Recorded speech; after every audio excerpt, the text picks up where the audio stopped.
I know Serum 2 can be frightening when you first open it up, but in the next 6 minutes you're actually going to learn that this is a very simple plugin. And by the end of this video, you're gonna be able to make your first few presets. Why Serum 2? Because if you learn this plugin, you can make basically any sound you ever want, any sound you can imagine, and it's actually a very simple plugin to learn, as I said. So without any further ado, let's just start with the video. First, we need to understand how the signal goes through Serum. So here you have 3 or even 4 oscillators, and oscillators generate a signal like, for example, this saw wave.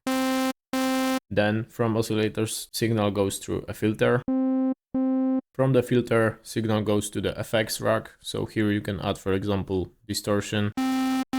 And from the effects, it goes to your output in your DAW. You need to understand this to know how to build presets and what to change their character and sound. Starting with oscillators, you need to pick your sounds, wavetables wisely, because this is the core of your sound. At first, I recommend you just use basic wavetables because you can really make a lot with them, and you'd be surprised how many of your favorite sounds are built around just basic wavetables like saw wave and square wave. You can mix 2 contrasting wavetables, like for example this saw wave and sine wave, to instantly get character and deeper sounds. So for example, in this instance, the sine wave is the base of our sound. It's lower, and the saw wave is wider, higher in pitch, so it adds character to the sound.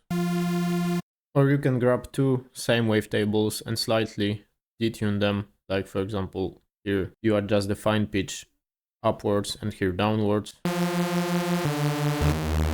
and this is how you get a res. Another cool tip with the wavetables is to adjust the wavetable positioning here to slightly modulate them. If you're using basic wavetables, you need to turn on the smooth interpolation, and then you can adjust the wavetables only slightly, because with this turned off, it's gonna just jump from saw wave to sine wave, etc. Another thing, LFOs and envelopes. Envelopes are something triggered every note. This is the shape of your sound basically. So if you do it like this is a plucky sound.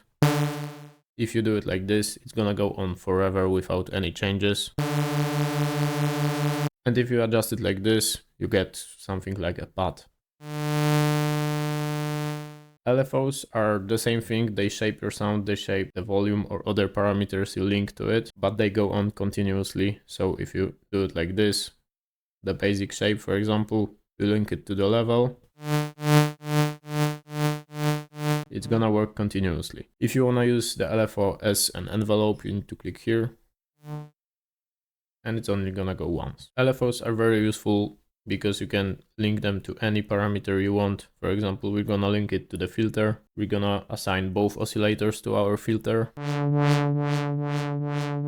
You can do the same with envelope, but envelopes only go once and are triggered with every note. You can use both to make your patches sound more dynamic and give them more character. Another thing, effects. Those are basically the same as in your DAW mixer. You can choose between all different kinds of effects, add texture, clean them up, add reverb, delay, whatever you really need. In my example, since we're already building a res, I'm just gonna stay with that, and I'm gonna add some distortion to the sound. We can lower it even 1 octave lower. Add some compression maybe. We can even add some chorus. As I'm saying, those are the same as in your DAW, so if you know how to use effects in your mixer, you're gonna know how to use effects here. Same goes for filters. This is basically an EQ. You probably know how to use an EQ, and you can choose from all the various filter types, starting from basic low passes and high passes to different more advanced types of filters, like for example comb filters.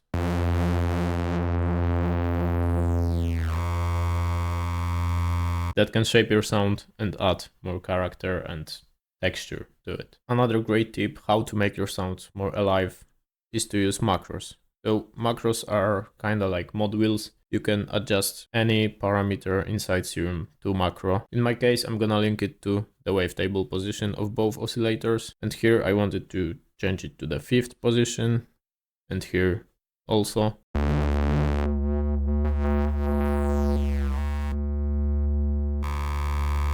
As I'm turning the macro, all parameters that are linked into it are changing as well. I'm gonna show it on one of my presets I already made before. Here, this macro is assigned to a detune, range of unison, so how many voices of one oscillator play at the same time, and to the distortion. But that's not the end, because I also assigned this LFO to the macro. So as the sound goes on, the macro is turning on and all the parameters that are linked to the macro are changing.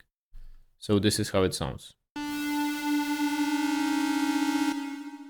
As you can hear, the lead gets more detuned and more distorted. Pro tip, you can right click here, click MIDI learn, and assign any parameters to those little knobs on your MIDI controller.